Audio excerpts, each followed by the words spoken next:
Hello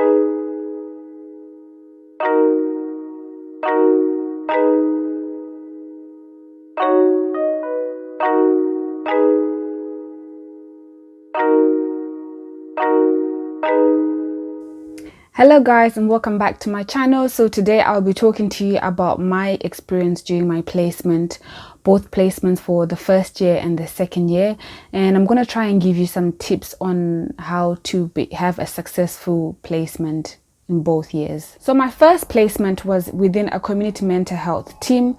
This was a multidisciplinary team which had psychologists, psychiatrists, social workers, occupational therapists, CP nurses, as well as family support workers.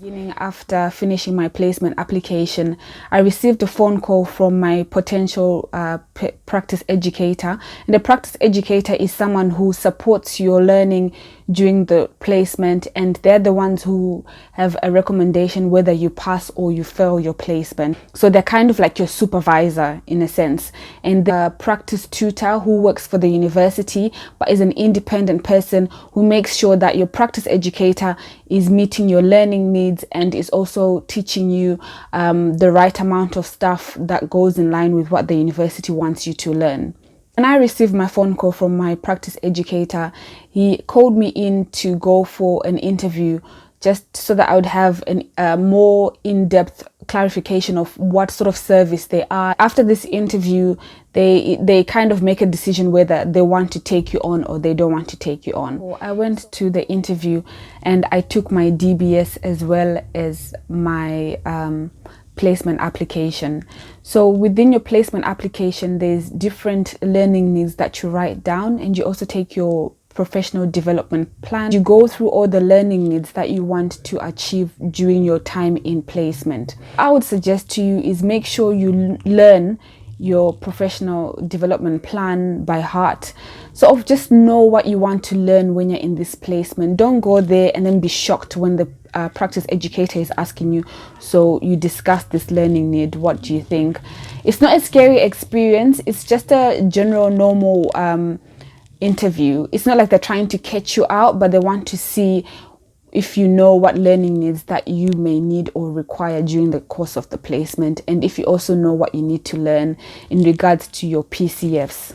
PCFs are professional capabilities framework that has been set out for social workers.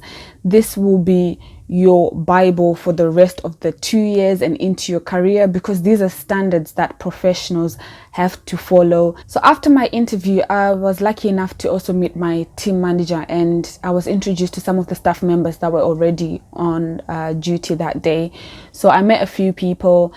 At the end of the interview, my PE told me that he was happy for me to be part of the team and to join the team, and he wanted to know if I wanted to join the team. So I don't have any experience with mental health, and I thought this would be like a really good placement for me to learn other parts of social work that are not child protection. So I immediately accepted it because I just thought this would be a really, really rewarding and a very interesting learning curve for me. Some placements will tell you immediately on the day if they're going to take you on to be their student, but some might call you later on.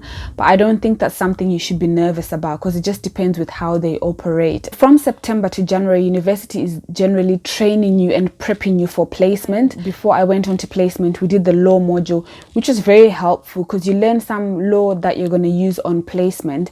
And once you're in placement, it all starts making sense.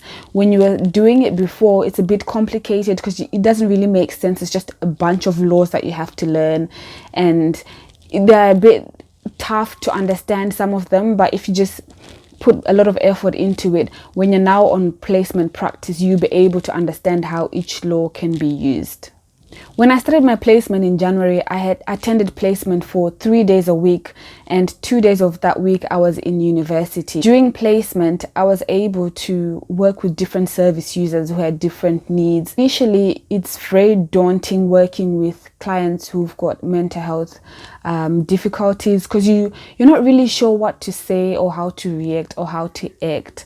But I think the good thing is that university preps you before you go into placement. When you've got your PE, they can supervise you, and they can also help you learn how to be able to interact with people who have different needs. So in this placement, there's different stages of the placement that university as well as your practice educator want to see if you're learning. And so you have your midway meeting within a few weeks of starting placement, roughly about 4 weeks. This midway meeting, your PT, who is your practice tutor, the independent practice tutor, your practice educator, and yourself are in this meeting. Sometimes you have a practice supervisor if you don't have a practice educator in placement. You attend this midway meeting and you discuss your progress thus far up to the midway meeting, and then you also discuss your learning needs up until the finish of your placement. So by the time you get to your midway, you should have at least learned a lot, and you should have touched on a few of the PCFs. The PCFs are your Bible throughout the whole of your placement and your career. These are standards that a social worker has to sort of work on to become an effective social worker. By the midway meeting, you should have also done some shadowing. So this involves you maybe going with another professional for a home visit and seeing how they conduct the home visit. And whilst you're watching them, you're actually learning a lot from the professional. So you get to a point where you become confident and comfortable to actually lead some of the sessions whilst you're being supervised by the other professional. You also can attend different trainings. So my second placement was in the children's services. I was working in an unaccompanied minors and housing support team. The legislation that underpins this team is the Children's Act 1989. And I was able to work with a wide range of young people who had different needs. Mainly young unaccompanied minors who came into the country to seek asylum, children who had no recourse to public funds but they needed support.